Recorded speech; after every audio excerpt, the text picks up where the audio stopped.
Buenas noches, soy Bernardo de la Maza y los quiero invitar a ver un programa diferente.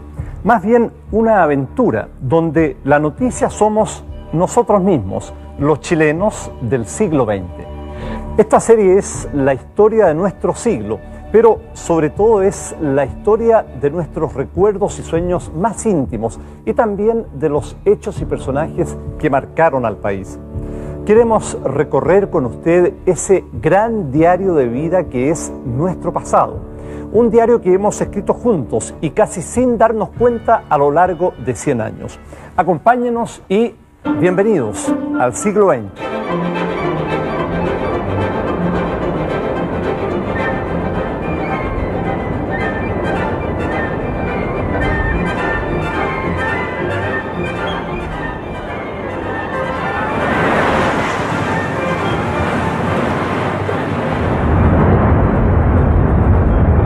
Recorrimos Chile y en cada rincón encontramos hombres y mujeres que han visto desfilar ante sus ojos este siglo que se va. Chilenos que hoy nos hablan. No es un siglo vulgar, no es un siglo mediocre, es un siglo de una vivacidad tanta como para que el hombre haya saltado a las estrellas. Niñita, tu huevita. Porque yo conocí el primer avión, las primeras bicicletas. La vitrola esa que se les daba cuerda con la mano, ¿no? Unos tranvías que eran tirados por caballos también. Yo le dije, no tiene caballo, no, me dijo, tiene caballos de fuerza. Cantaba Gardel como si estuviese en el living o en el hall de nuestra casa. El año 62 fue la primera televisión. No, niñito, eso se llaman aviones. Y me arrodillé porque estaba el Papa dándola, bendiciendo. Y nos arrodillamos con mi amiga porque no tuvimos otra cosa que hacer. Abrimos el baúl de los recuerdos de los chilenos, encontrando cientos de fotografías, archivos familiares y las más antiguas imágenes de cine nunca antes vistas en la televisión.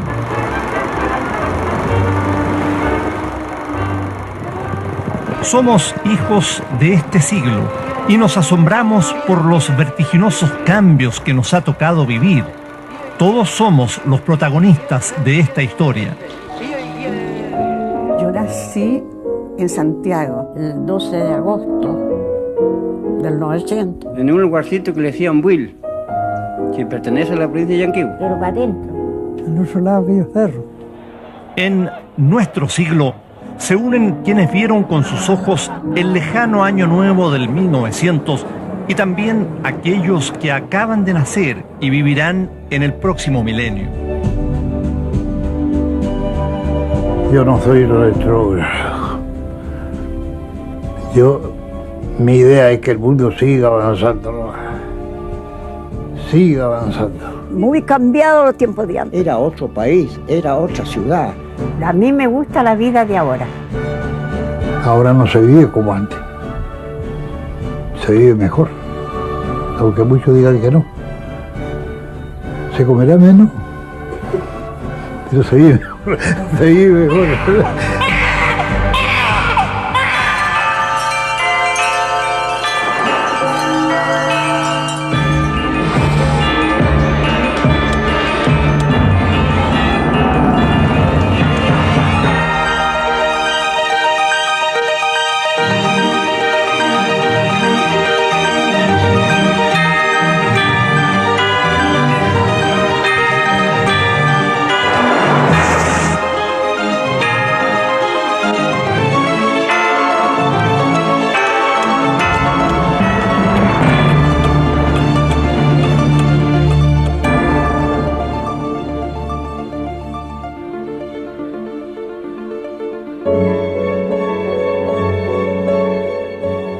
Tuve 14 hijos. Se casaban para tener hijos, para formar un hogar. Los papás se respetaban como reyes. Grandes braseros que las empleadas lo encendían y lo llevaban ya rojo. Tenían que estar los novios aquí sentados, los pololos, y los papás ahí observando qué hacíamos. Pocos baños.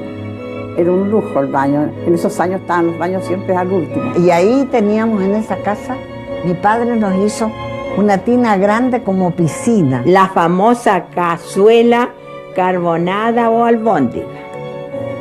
y después el plato de fondo. Y las despensas en general, que estaban llenas de sacos de porotos, de grandes cantidades de cosas. ¿Y qué había que hacer? Leer, leer, leer, Bueno, al leer. menos cuando éramos chicas no se habló nunca de sexo, ni nadie sabía lo que le iba a pasarle el día de mañana. Todos los niños venían de París.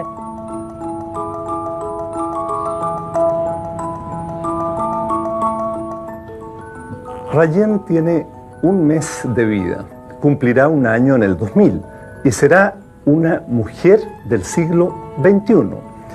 Esta niña, al igual que el 99% de los recién nacidos en Chile, vino al mundo mediante un parto asistido profesionalmente.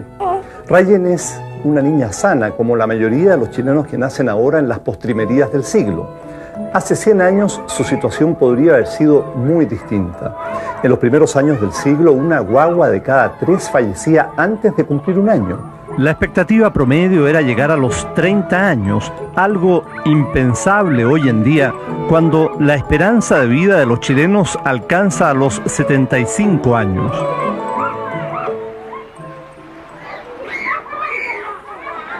No es que ahora no existan dificultades, los niños se enferman y la gente se muere, pero a principios de siglo nacer era realmente difícil y morir muy fácil. No, antes no había nada, no había luz, no había agua potable, no había nada. Incluso no había matrona, no había practicante, ni doctora, ni enfermero, nada. Las madres tenían sus hijos y la vecina iba a ir a atenderla. Habían viejitas médicas que la iban a buscar lejísimo y a caballo. Se demoraba hasta 2 días para hacer un parto, por ejemplo. En el 1900 no existen los antibióticos y en los hospitales no hay maternidades. Los chilenos de entonces llegamos al mundo en casa. Angelina Orellana es la mayor de 16 hermanos y a uno de ellos lo ve nacer.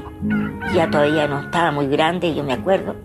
Me asomo por la ventana y veo que está mi mamá hincada, quejándose, y tenían un cuero tendido y una sábana, y había un cordel, el lazo que tenía mi papá, lo tiraban arriba de la viga. Y cuando después sentíamos un llanto como gato, y todos asustados. Decían que mi abuelita decía que los había sacado en unas lagunas que habían cerca de la casa, como de aquí allá lejos, como al otro lado. En 1900, la mayoría de los chilenos no sabe leer ni escribir. Más de la mitad de la población vive en el campo y muchos no han salido nunca de los límites del fundo en que trabajan. No, señorita, yo creía que Chile se trataba un pueblo y que era todo eso un país, Chile nomás. Pero después que ya me vine a Chillán, ya estuve más grande, ya ahí conocí que ya muchas ciudades, muchos nombres, no era nada, Chile nomás. Ahora más tirábamos por caminos malos, pésimos, malos, pues no como ahora que se arregla caminos, antes no sé, nadie lo conocía de arreglar caminos, las lagunas inmensas, barros, sí, pobres chiquillos, ¿quién conocía zapatos? No, señor, tuvo patita pelada nomás. No fui al colegio porque no había un colegio. Después de grande aprendí a hacer mi nombre. Porque me exigían en el banco, hacía cambiar cheques, tenía que andar buscando una persona que me firmara y cualquiera no lo hace. En el campo, los niños crecen ayudando a sus padres en las tareas que manda el patrón. Generación tras generación, cada familia conserva su papel. Unos son patrones, otros inquilinos. Los patrones uno no conversaba nunca con ellos y a veces ni los veía nada. Los patrones eran un legal, muy bueno. Los patrones le dan regalía al obrero. A ellos no les importaba la enfermedad de uno ni una cosa, ni la pobreza. Le dan 3, 4 vacas, etcétera. Puede sembrar trigo, chacra, oveja, chancho. Todos muy contentos, todos trabajando, todos, a pesar de que muchas veces no tenían ni qué comer. Lo que al parecer nunca falta es algo que tomar. El alcoholismo ya es un vicio extendido y en la fiesta de la vendimia, ricos y pobres se juntan al calor de una generosa damajuana, aunque en ese entonces se celebra con mostos de muy dudosa calidad. Esta es una cepa que llegó hace relativamente poco tiempo a nuestro país, una cepa fina desde luego. A principios del siglo, en cambio, lo que se consumía en Chile era un vino proveniente de una uva común y corriente, de gusto un poquito aguado y pegajoso. Era el famoso litreado, que a costa de tiritones se ganó un buen espacio en la historia de nuestro país. Sin embargo, a principios del siglo también había algunas excepciones. En muchas viñas se producían vinos excelentes, incluso antes del año 1900, como ocurría, por ejemplo, en esta viña o en esta hacienda que habitualmente era centro de reunión y de grandes fiestas de lo que se llamaba la gente bien de nuestro país. En ese entonces, los ricos son pocos y concentran el poder político, tanto así que en 1901 el presidente Germán Riesco llega a La Moneda en una elección donde vota menos del 6% de la población. Es la era del parlamentarismo. Las facultades del presidente son escasas, casi decorativas frente al poder de los diputados y senadores. Los hombres más ricos del país usan barba y sombrero, compiten por algún sillón parlamentario y se sienten ciudadanos del mundo, parisinos sobre todo.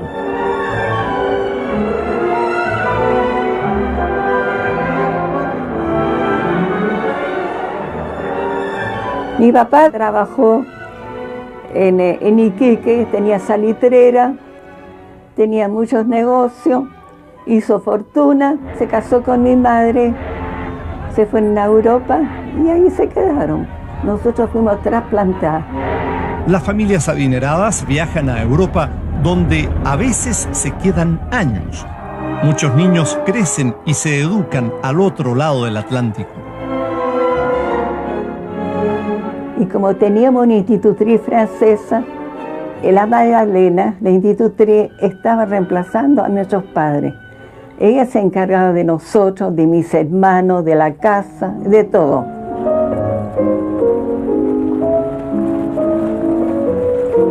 En Chile, como en Europa, una buena institutriz es símbolo de estatus y el número de sirvientes también indica la prosperidad de la familia. Pero había muchos empleados, a pesar de que mi casa no era de fortuna, ni cosa parecía, pero lo natural que hubiera una cocinera, una para el piso de abajo, una para el comedor. La mamá mía, se llama Trinidad, era de San Felipe. Llegó a la casa 2 días antes que yo naciera, contratada especialmente para que me cuidara. Y la nana estuvo sirviéndonos más de 60 años. Y la enterramos con un entierro de lujo, porque ella quería un entierro de lujo con misa. Y está en el mausoleo de mi padre, que es de mármol blanco. Están enterrados mi padre, mi madre y la nana.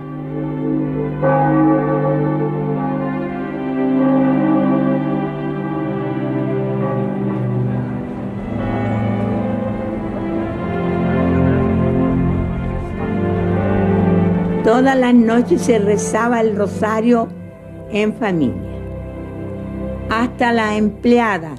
Y había uno que era medio tartamudo, pero después le pegaba, siempre le pegaba. Decía Padre Nuestro, y él decía Pau Muerto. Era para la risa, que tentaba a todos los demás a la risa. Y ella le pegaba por las piernas así, llorando, y decía Pau Muerto. En el mundo, las mujeres se movilizan. Por primera vez, exigen ser consideradas en una sociedad manejada por los hombres y algunas están dispuestas a todo para lograr sus objetivos. Este es el episodio más dramático de esos primeros años de lucha feminista. Durante el derbi de la corona británica, Emily Davidson se arroja a los pies del caballo del rey de Inglaterra y muere ante la horrorizada multitud.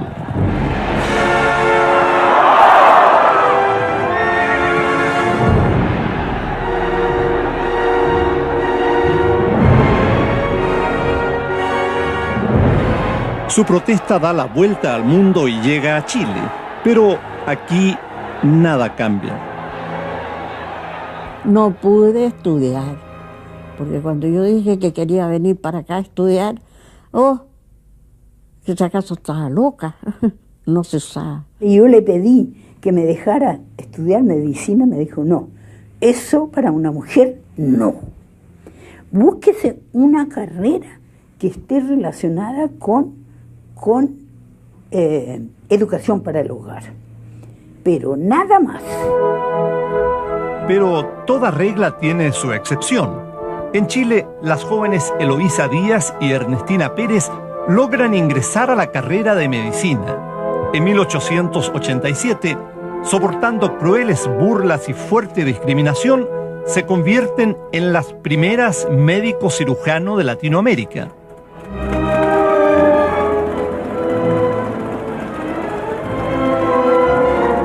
Lejos de nuestro país, a más de 11.600 kilómetros de distancia, se inaugura en 1900 la Gran Exposición Universal de París. Más de 50 millones de asombrados visitantes ven por primera vez la luz eléctrica, el recién inaugurado sistema de metro subterráneo y los nuevos usos de un invento llamado cine.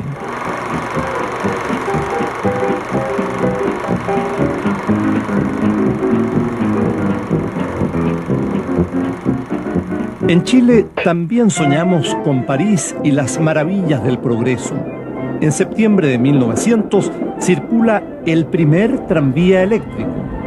Su recorrido va desde la Universidad de Chile hasta la Estación Central. El público aplaude entusiasmado a su paso. Pero a pocas cuadras del centro, el contraste es violento. No hay quien recoja la basura. Las aguas servidas circulan libremente por las acequias y el olor en algunas calles es insoportable. Mientras las familias acomodadas imitan las mansiones de la vieja Europa, los pobres viven hacinados en espacios minúsculos conocidos popularmente como piezas redondas, que no tienen ni ventilación ni ventanas. Vivíamos en un conventillo donde habían un solo baño para una infinidad de familias. Y se peleaban por el agua a paletazo limpio para poder lavar, porque no había más que una llave. Este es el Chile de 1900, a veces amable y a veces brutal. Pero el 31 de diciembre de ese año, ricos y pobres, hombres y mujeres, se vuelcan a las calles para recibir un nuevo siglo, llenos de esperanzas y de fe en el progreso ilimitado. Esa noche, el cielo de Valparaíso se ilumina con fuegos artificiales. Es la primera celebración del Año Nuevo en el mar.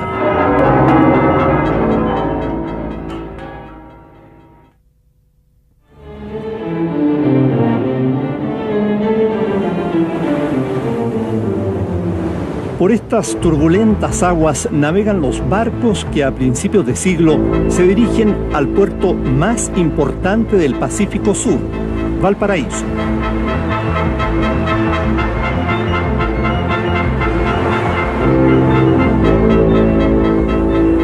Cruzando el Cabo de Hornos o el Estrecho de Magallanes, arriban barcos mercantes, veleros y embarcaciones a vapor, como el Orcana, que en 1899 trae a bordo al fotógrafo norteamericano Harry Olds.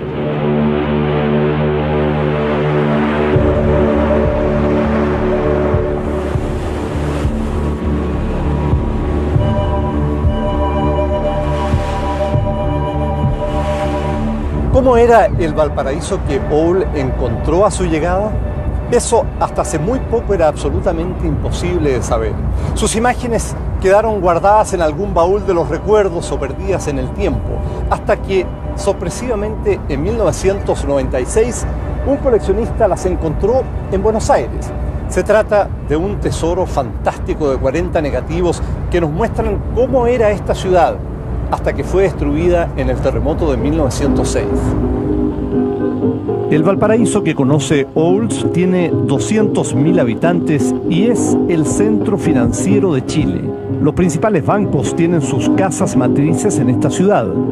El puerto también tiene la primera bolsa de comercio del país y una línea telefónica internacional.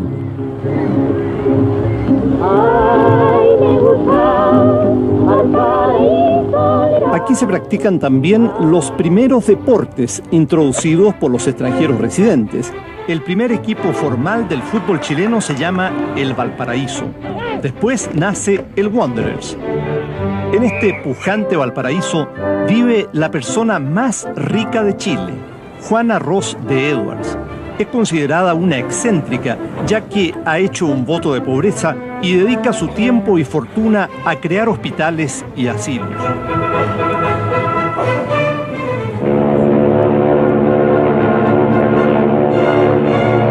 Querido padre, la bahía está siempre llena de cientos de naves de todos tipos y desde mi ventana tengo una gran vista al puerto.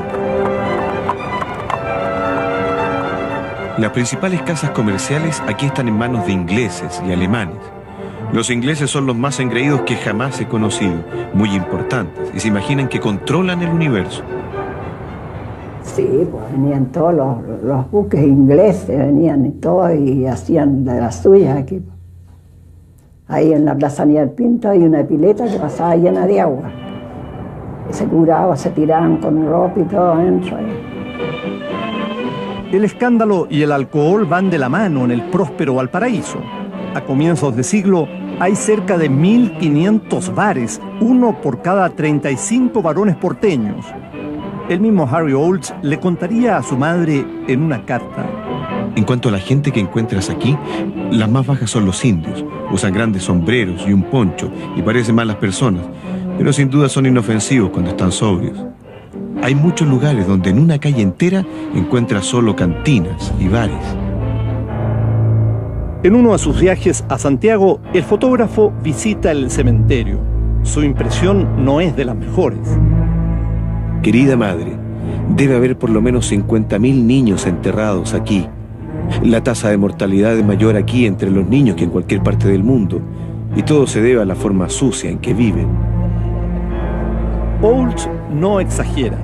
Solo entre 1906 y 1910 mueren en Chile 300.000 niños, el 10% de la población del país. Dos me pusieron chicos recién nacidas. Una me duró 8 días, otra me duró como 3 días y medio. 10 muertos, 8 ángeles y 2 adultos. Querido padre, tienen una rara costumbre aquí de traer bebés muertos al estudio para fotografiarlos.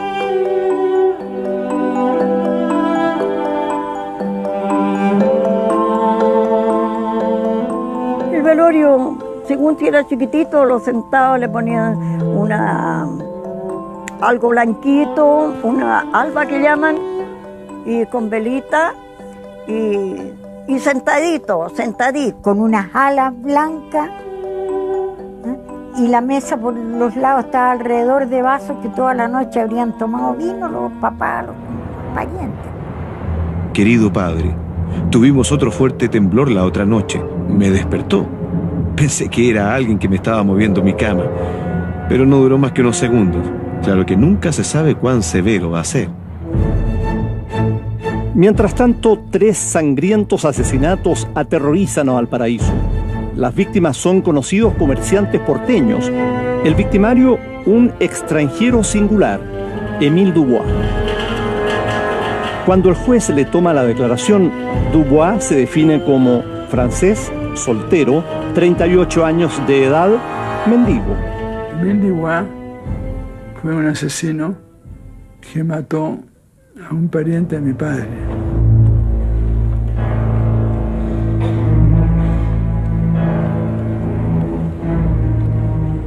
El juicio a Dubois acapara los titulares y nadie toma en cuenta una pequeña nota que aparece el lunes 6 de agosto de 1906.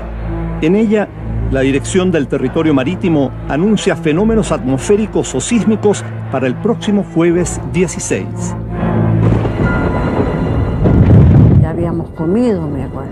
Fue como a las 8:30 de la noche. Me mandaron a acostar y por supuesto que no me fui a acostar. Pues. Llovía chuzos.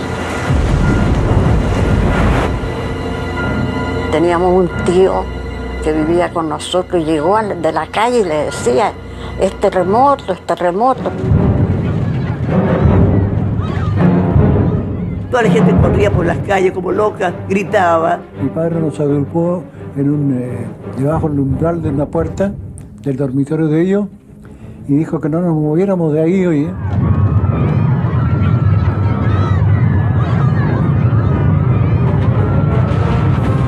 Los largos 4 minutos que dura el terremoto hacen cundir el pánico y los presos de la cárcel se amotinan.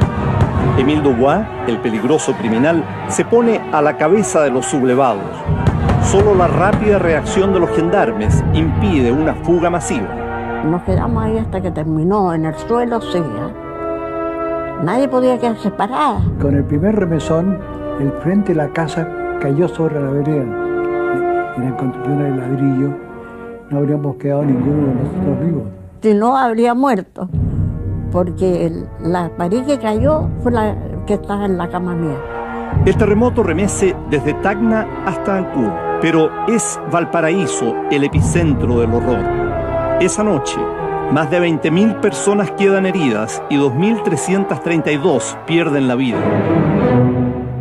Como el alumbrado era a gas, vino el terremoto, se reventaban las callerías. Empezó luego los incendios, se quemaba todo Valparaíso. Y esa cuestión de que estaba tendido en el suelo, acostado, mirando el cerro y viendo los incendios, lo recuerdo perfectamente bien. Entonces a mí me afectó, porque yo quedé enferma después de eso. Dicen que en la noche que veía siempre, tenía como pesadilla y siempre era con incendios. Durante 24 horas, Valparaíso permanece aislado y el resto del país ignora la magnitud de la catástrofe. Los aterrados porteños, empapados por la lluvia, lo han perdido todo y deambulan por las calles. Pronto empieza el pillaje. Entre los escombros, los desalmados despojan a las víctimas. Algunos les cortan los dedos a los cadáveres para apoderarse de sus joyas. El capitán de navío Luis Gómez Carreño se hace cargo de la situación, decreta el toque de queda y restablece el orden a sangre y fuego. Y fue de una severidad terrible. Aquel individuo que encontraba robando lo mataba ahí mismo. Pero ya habían robado mucho ya por ahí. Las personas que quedaban en la calle y botadas. Fue terrible.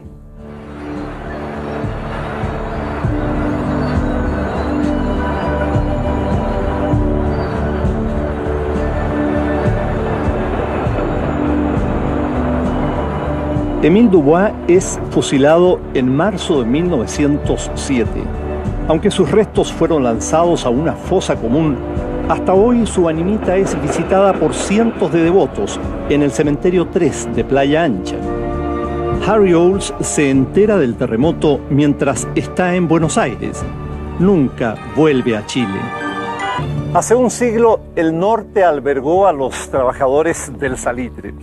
Hoy de aquí se extrae el cobre, que es desde los años 30 nuestro principal producto de exportación y del cual somos desde hace ya 2 décadas los principales productores mundiales.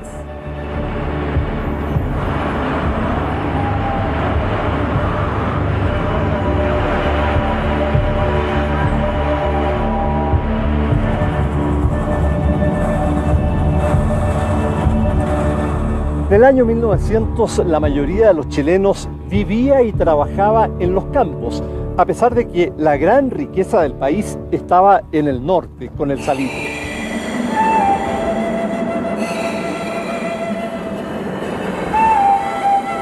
¿Cómo podrá vivir la gente acá? Había tanta plata, hombre. Tanto, no sé, esta tierra tenía un embrujo, tomaba que champán francés. Un traje largo. Y era otra clase, otro modo de ser. Hacia 1900, miles de chilenos se dirigen al norte en busca de prosperidad, trabajo y una nueva vida. Son hombres rudos que, en medio del desierto más seco del mundo, buscan la tierra prometida. Toda la gente que trabajó aquí en La Pampa fueron sureños. Los nortinos fuimos los hijos de los sureños. Porque una vez me dije en Santiago que todos éramos negros acá. Mire, le dije yo, ¿dónde está la negrura? Le dije yo.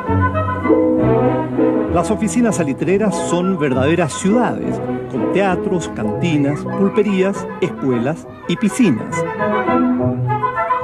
Por necesidades tuve que ir a trabajar a una oficina yo. Pero dije, trabajo 2 meses, junto el pasaje y me voy.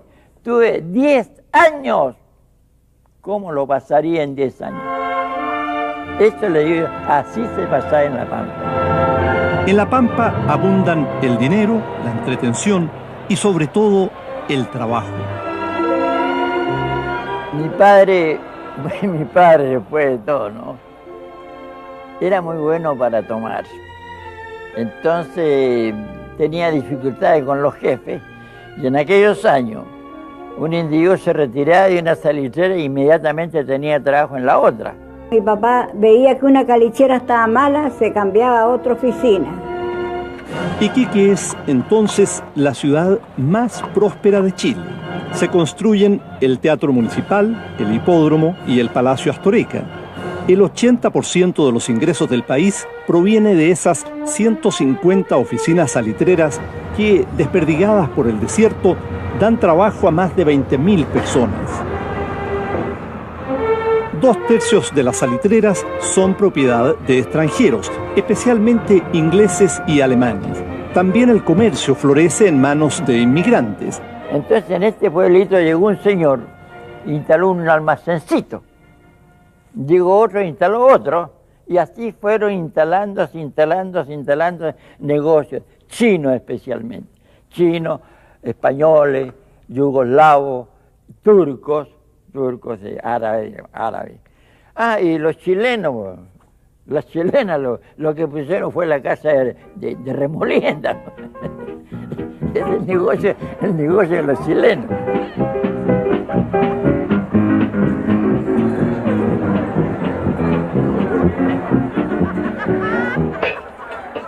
Bueno, bailaban, tomaban y después lo que continúa.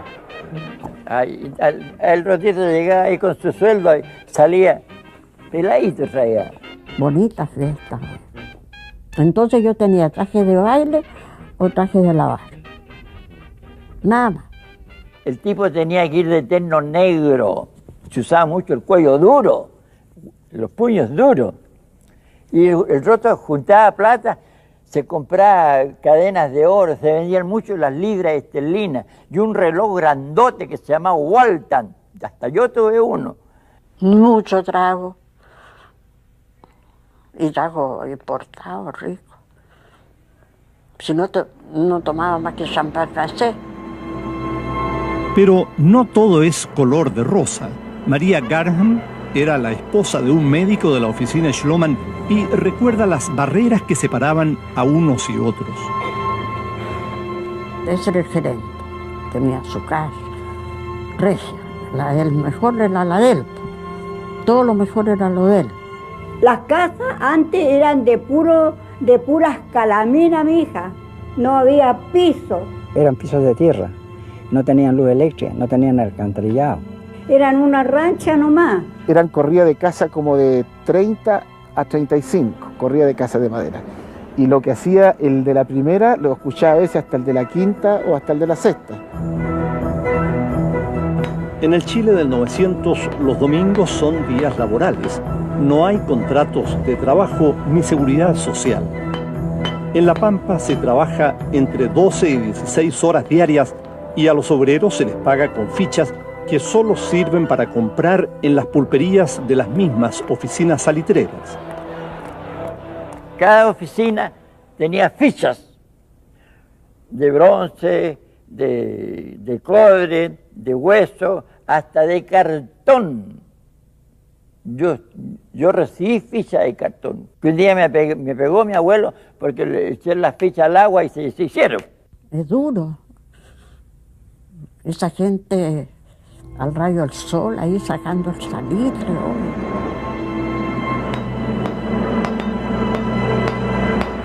A veces no alcanzaba a arrancar el hombre y explotaba el tiro y le va. Imagínense un tiro donde le ponían 2 sacos de pólvora, 2 sacos grandes de 80 kilos, 160 kilos, y explotaba para hacer tremendo tiro al terreno. Así que a la redonda a veces había gente y el que estaba cerca lo hacía tiro.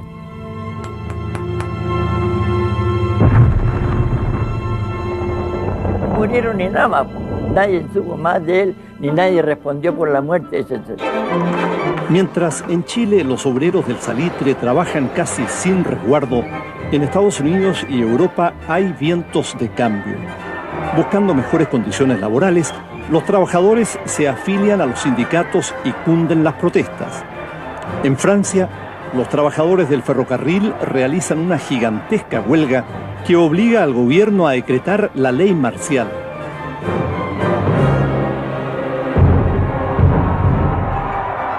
Esos vientos de cambio también llegan a Chile. El líder obrero, Luis Emilio Recabarren, recorre el Norte Grande, imprime diarios y revistas, organiza mitines y reivindica los derechos laborales de los trabajadores. A partir de 1900, Chile tiene, a lo menos, una gran huelga cada año. Pero la gran prueba de fuego para los obreros del salitre tendrá lugar en Iquique en el año 1907. Esta es la Escuela Santa María de Iquique. Por primera vez en la historia, los 2077 niños y niñas que aquí estudian conmemoraron la matanza ocurrida hace 92 años en este lugar. 1907 es un año de crisis. Los precios del salitre caen y sube el costo de la vida. Los trabajadores de 30 oficinas salitreras comienzan una huelga y bajan a Iquique exigiendo mejores sueldos, medidas de seguridad en el trabajo y el fin del escandaloso sistema de fichas y pulperías. 10.000 huelguistas llegaron hasta Iquique, que tenía 40.000 habitantes. El intendente les ofreció quedarse en este lugar y muchos de ellos levantaron precisamente aquí sus carpas y casuchas mientras otros se dispersaron por la ciudad. A la ciudad llegan 1.650 hombres armados a cargo del general Silva Renard. Las negociaciones son infructuosas. Los obreros no están dispuestos a ceder. Silva tampoco. A las 4 de la tarde del 21 de diciembre, el general ordena disparar. Porque esto se volvió, me decía, una verdadera carnicería. Que no solamente eran muertos por las balas, sino que también habían lanceros, estaban montados a caballo, que eran verdaderos caballeros medievales que corrían detrás de las personas y las atravesaban con sus lanzas. Nunca se supo cuántos murieron. Las cifras oficiales hablan de 140 muertos. Algunos dicen que fueron 500. Otros afirman que hubo cerca de 2.000 víctimas. Lo cierto es que muchos chilenos desarmados e indefensos fueron masacrados. 3.600, uno tras otro.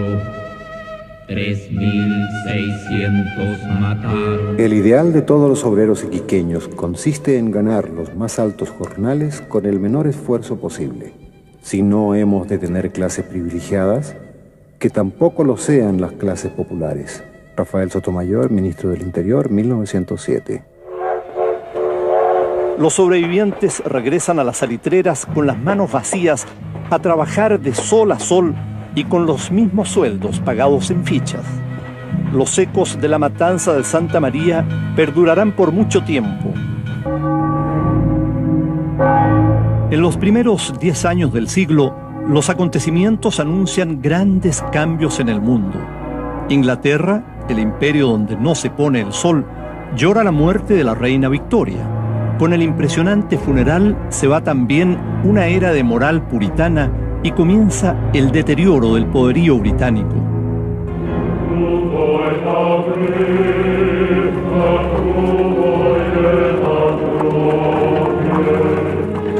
En 1905, miles de trabajadores rusos se rebelan contra el zar Nicolás II exigiendo mejoras sociales. Es el primer golpe al poder absoluto que rige a la Rusia imperial. 12 años más tarde, el zar y su familia serán fusilados y se instalará un régimen comunista en el poder. En Alemania, el imperio encabezado por el Kaiser Guillermo II se transforma en una potencia mundial y busca arrebatarle el predominio a Inglaterra.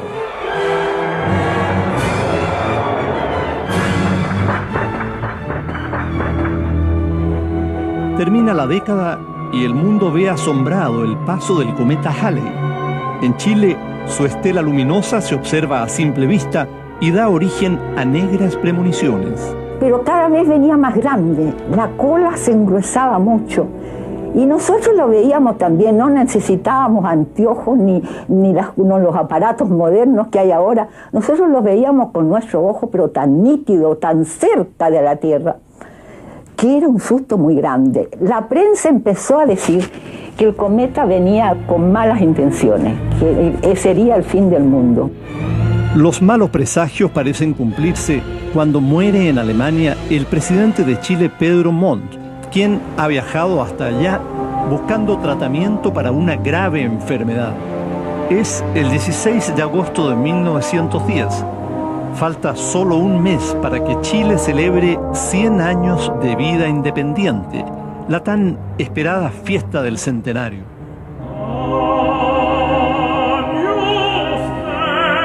Después de un largo viaje, sus restos llegan a Valparaíso.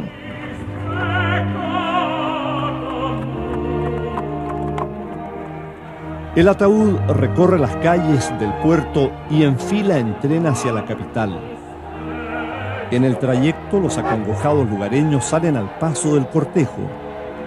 Limache, con sus huertos y sauces llorones, las floristas de Quillota, las dulceras de la Ligua y los infaltables chicheros de Quilicura despiden por última vez a Pedro Montt. En Santiago, el vicepresidente Elías Fernández encabeza el cortejo por la Alameda y arriba entre la multitud a la Catedral Metropolitana. Durante el entierro, Fernández se contagia un fatal resfrío. 10 días después, amanece muerto. Como una maldición del cometa, 2 mandatarios fallecen en menos de un mes y en vísperas de la fiesta más glamorosa del Chile republicano. Las comitivas extranjeras, en el mismo viaje, primero asisten al inesperado funeral del efímero jefe de Estado y después participan de la tan preparada celebración del centenario. El ministro de Justicia, Emiliano Figueroa, queda a cargo del gobierno y de las fiestas. Y la delegación argentina, porque vieron delegaciones de todos los países. O sea, hay una vajilla de plata preciosa con las iniciales de don Elías Fernández. Y como le tocó a Emiliano Figueroa, no hubo nada que cambiar. Le tocó las iniciales perfectas de la platería. Estamos en septiembre de 1910 y comienzan los festejos. En funciones de gala se recuerda la época de la colonia y las autoridades asisten al club hípico. Pero una inauguración espectacular concentra la curiosidad de los chilenos. Abre sus puertas la primera gran multitienda del país, Gatti Chávez. Era enorme y todo estaba muy de moda porque tenía de cuánto hay. En cada piso, el de abajo, me acuerdo, estaba la perfumería, vendían género, y en el subterráneo abarrotes, cosas de casa. Yo no sé si era más caro o más barato, pero la gente, por no perder la ocasión de estar en Gatti Chávez, iba. Ahí compraban, deben haberse hecho archimillonarios los dueños.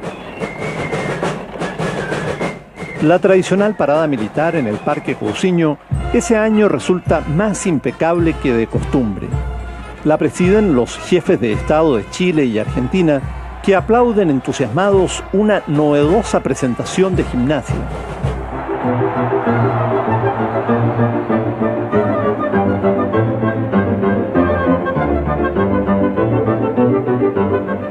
El centenario también trae adelantos, asfalto en las calles y el revolucionario sistema de alumbrado eléctrico. El centenario vino a haber mucho progreso, entonces fue muy lindo porque todas las calles estaban iluminadas. Se puso luz eléctrica por primera vez en la casa, que era alumbrar con gas. las lámparas se transformaron en lámparas eléctricas. El progreso no se detiene. En las chacras de Ñuñoa, César Copeta y su biplano son los protagonistas de un suceso inédito, el primer vuelo en cielo chileno.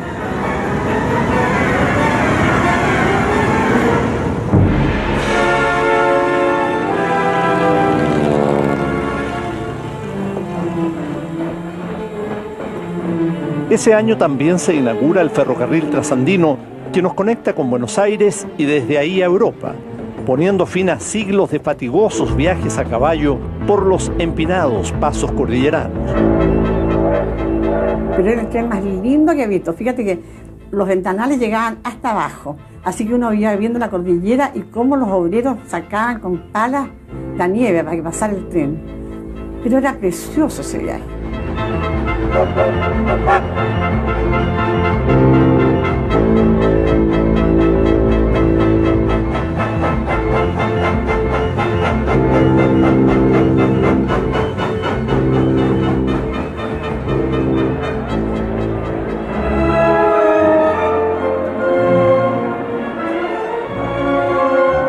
El Palacio y Museo de Bellas Artes, que se había empezado a construir 5 años antes, abre sus puertas con una exposición que trae 2.000 pinturas y esculturas de todo el mundo. El Parque Forestal es herencia de estas fiestas, al igual que la Plaza Italia, que en 1910 marca el límite de la ciudad. A un costado se encuentra la estación de trenes Pirque. Más allá, hacia la cordillera, solo hay chacras y fundos donde se celebra el centenario con ponche en leche, cola de mono, champán o mistelas caseras. En esa época los chilenos pensábamos que había buenas razones para celebrar. Las instituciones de la República funcionaban bien y la economía estaba viviendo años de gran prosperidad. Sin embargo, entre celebraciones e inauguraciones como la de nuestra querida Plaza Italia, hoy tan congestionada, comenzaron a escucharse las voces de algunos críticos que decían que en realidad Chile no tenía nada que celebrar. En el espectacular glamour del centenario no es oro todo lo que brilla. Muchos intelectuales y escritores de la época denuncian la entrega del país a intereses extranjeros, la ineficacia del régimen parlamentario y las enormes desigualdades sociales. Luis Emilio Recabarren, fundador del Partido Obrero Socialista, sentencia: en estas fiestas, solo los ricos tienen algo que celebrar. A pesar de las críticas, el chileno festeja con bailes y cuecas hasta que las velas no ardan, como los vemos aquí en estas imágenes de 1910 en el entonces Parque Cousiño, antecesor de nuestro actual Parque O'Higgins.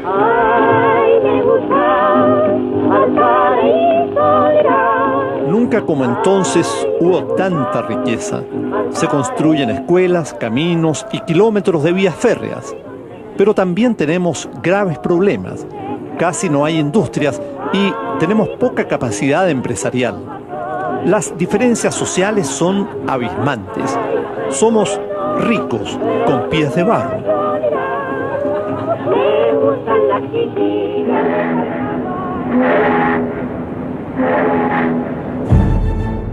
En 1912, el Titanic se prepara para zarpar. Es el barco más grande y lujoso que surca los mares. Sus constructores dicen que es imposible que se hunda. El verdadero Titanic que acabamos de ver se hundió minutos antes de la medianoche del 14 de abril de 1912. Fue un golpe para todos quienes pensaban que el progreso elevaría al hombre a la condición de un dios y le daría las herramientas para doblegar a la naturaleza y ponerla a su servicio. El Titanic chocó con un iceberg y en menos de 3 horas se hundió cuando navegaba desde Southampton, en Inglaterra, por el Atlántico Norte hacia Nueva York. De los 2.220 pasajeros, murieron más de 1.500. Después de la catástrofe, el asombro y el pesimismo tocaron los corazones de los europeos, los norteamericanos y también los chilenos que seguimos paso a paso la noticia. Era como si el hundimiento del Titanic, el barco más portentoso que se había construido nunca, fuera el presagio de que algo peor vendría. 2 años después estalla la Primera Guerra Mundial. La historia nos demostrará que el desarrollo tecnológico no solo significa una ayuda para el hombre, también sirve para destruirnos.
Muy cambiado los tiempos de antes. Era otro país, era otra ciudad.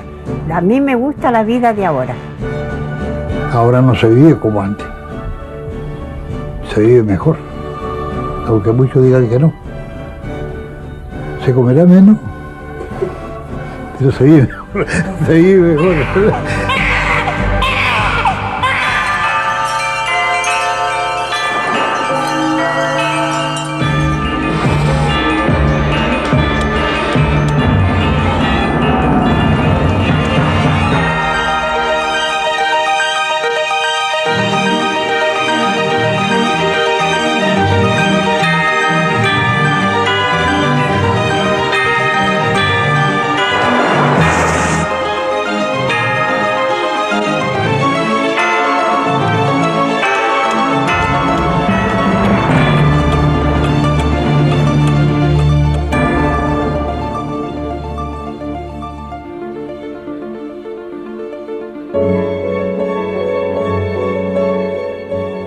Tuve 14 hijos. Se casaban para tener hijos, para formar un hogar. Los papás se respetaban como reyes. Grandes braseros que las empleadas lo encendían y lo llevaban ya rojo. Tenían que estar los novios aquí sentados, los pololos, y los papás ahí observando qué hacíamos. Pocos baños. Era un lujo el baño. En esos años estaban los baños siempre al último. Y ahí teníamos en esa casa, mi padre nos hizo una tina grande como piscina. La famosa cazuela carbonada o albóndiga. Y después el plato de fondo. Y las despensas en general, que estaban llenas de sacos de porotos, de grandes cantidades de cosas. ¿Y qué había que hacer? Leer. Bueno, al menos cuando éramos chicas no se habló nunca de sexo, ni nadie sabía lo que le iba a pasarle el día de mañana. Todos los niños venían de París.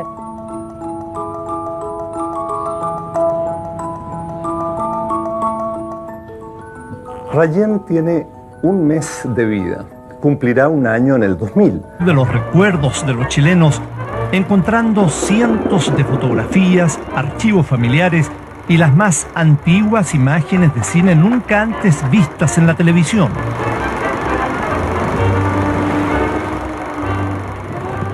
Somos hijos de este siglo y nos asombramos por los vertiginosos cambios que nos ha tocado vivir. Todos somos los protagonistas de esta historia.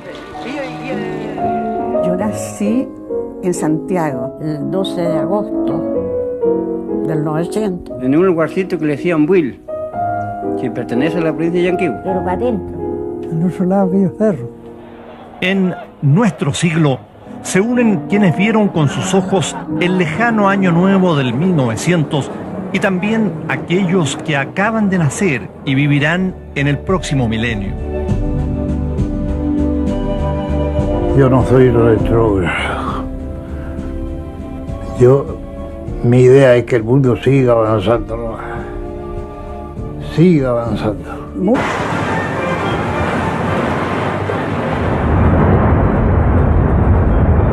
Recorrimos Chile y en cada rincón encontramos hombres y mujeres que han visto desfilar ante sus ojos este siglo que se va. Chilenos que hoy nos hablan. No es un siglo vulgar, no es un siglo mediocre, es un siglo de una vivacidad tanta como para que el hombre haya saltado a las estrellas. ¿Y niñita tu bobita? Porque yo conocí el primer avión, las primeras bicicletas. La vitrola esa que se les daba cuerda con la mano, ¿no? Unos tranvías que eran tirados por caballos también. Yo le dije, no tiene caballos, no, me dijo, tiene caballos de fuerza. Cantaba Gardel como si estuviese en el living o en el hall de nuestra casa. El año 62 fue la primera televisión. No, niñito, eso se llaman aviones. Y me arrodillé porque estaba el Papa dándola, bendiciendo. Y nos arrodillamos con mi amiga porque no tuvimos otra cosa que hacer. Abrimos el baúl.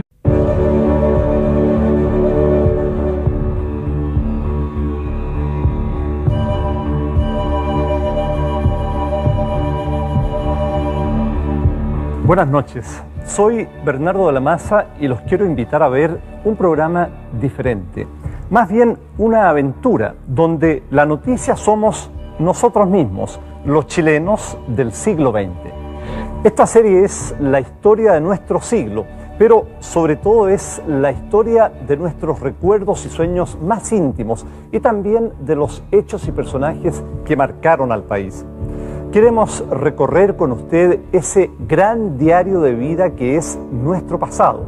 Un diario que hemos escrito juntos y casi sin darnos cuenta a lo largo de 100 años. Acompáñenos y bienvenidos al siglo XX.